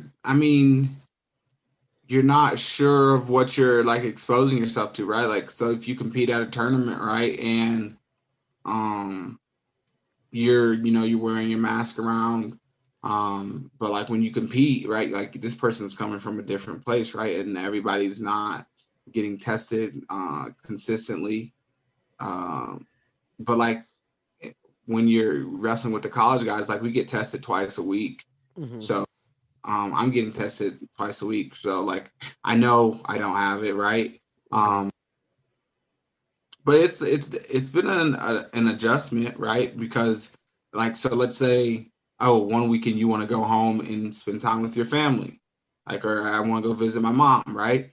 Mm-hmm. If I leave on Saturday morning after morning workout, I don't even have 24 hours before I have to be back and get COVID tested, right? So it's changed things in terms of your ability to move freely. Mm-hmm. And to just like kind of move maybe carefree and just like, oh, like I don't have to worry about that, right? Like, no, you have to worry about if you go visit your mom, if you're putting her at risk or in jeopardy, if you go visit a different loved one, what does that look like? So it's changed stuff more so outside of wrestling, I would say, than it has like inside of wrestling. Sure. Okay. And are you more stringent with maybe some of the things that you're asking other people to do to ensure that they're following the rules and things like that? Like I go back to last week, like when the Chiefs and the Buccaneers were leading up to the Super Bowl, and then they had that whole haircut thing where, they had 20 guys that were going to get a haircut there in the facility, and turns out the barber tested positive for COVID.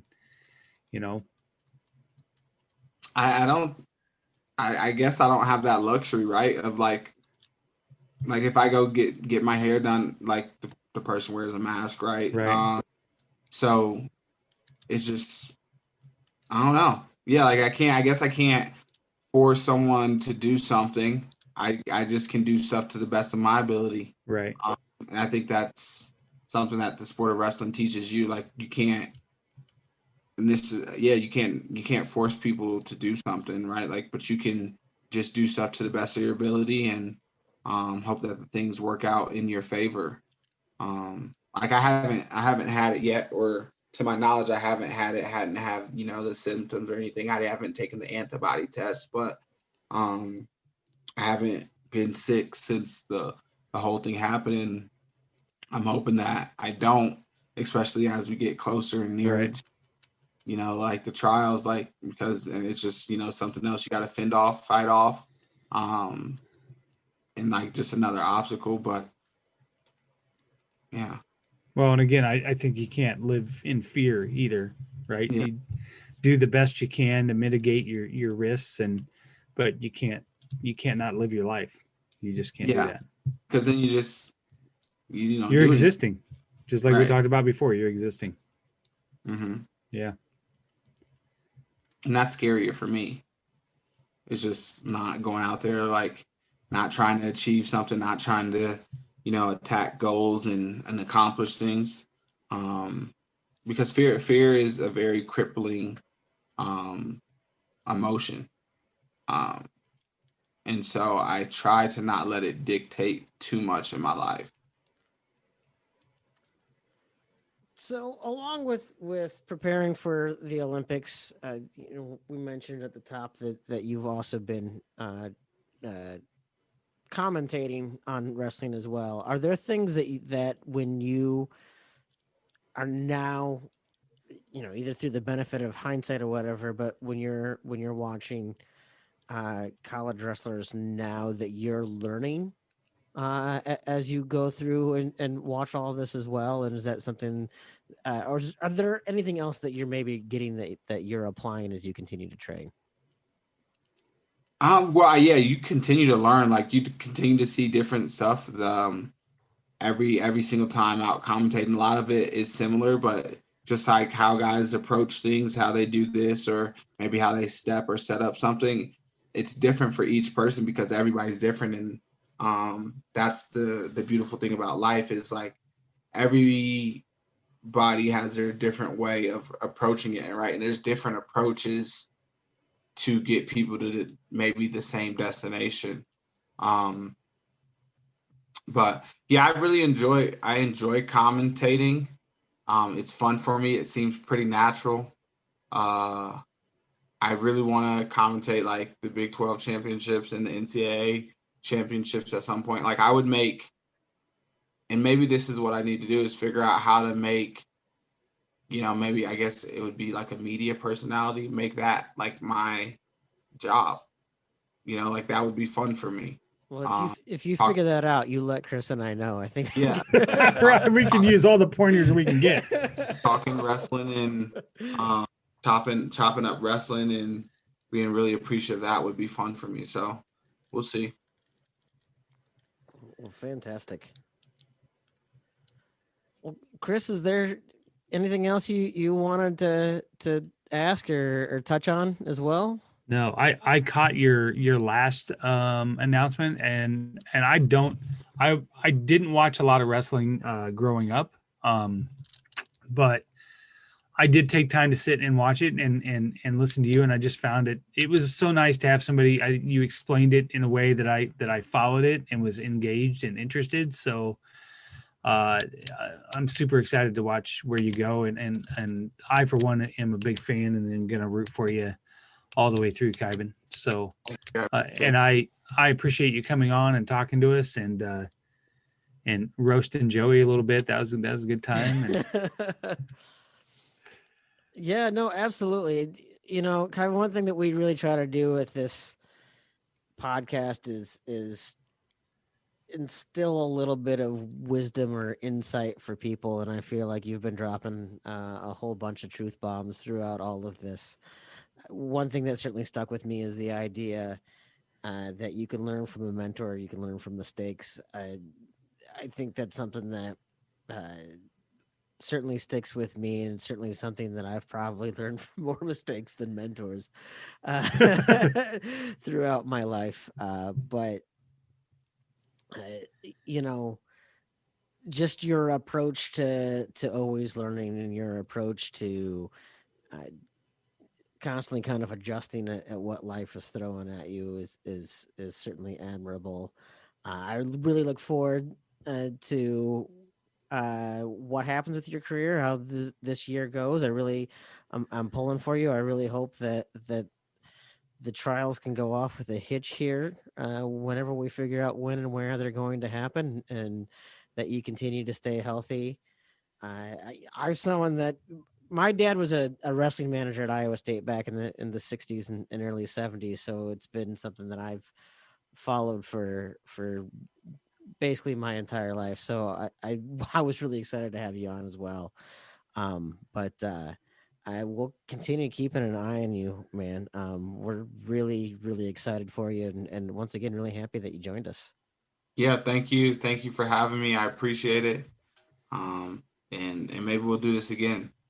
Oh, Yeah. Absolutely. We would love to have you on. We'd love to hear how things are going. Hopefully, everything's going well out for you out in Colorado right now as well. Pray for good results for tomorrow. It'll be good. I'm in a neutral place, but I know how my body's feeling and stuff like that. So I'm in a good place. Good deal. Excellent. Well, once again, this has been Old Man Strength, a podcast of the Tailgate Society. Once again, please check us out on thetailgatesociety.com. Check out all the other great content, all the other podcasts and great articles. So many exciting stuff. We've already gotten 2021 off to a great start with a bunch of great content. So please make sure you check that out. Please like, subscribe, download, all of that stuff. However people get their podcasts. I don't know. I'm old. I don't know how this stuff works. Reel to reel tape deck. Yeah. But please go ahead and check us out, and we will see you guys next time. I don't want to get on the bandwagon. I'll burn that wagon down and join the band. Traveling troubadours, terrorizing street corners just to try to get some supper in our hands. Now I waited all my life to get this off my chest, scream bloody murder until someone understands that it ain't about the money, the drugs, or the women. I make this noise just because I can. And we'll all join in to that original sin.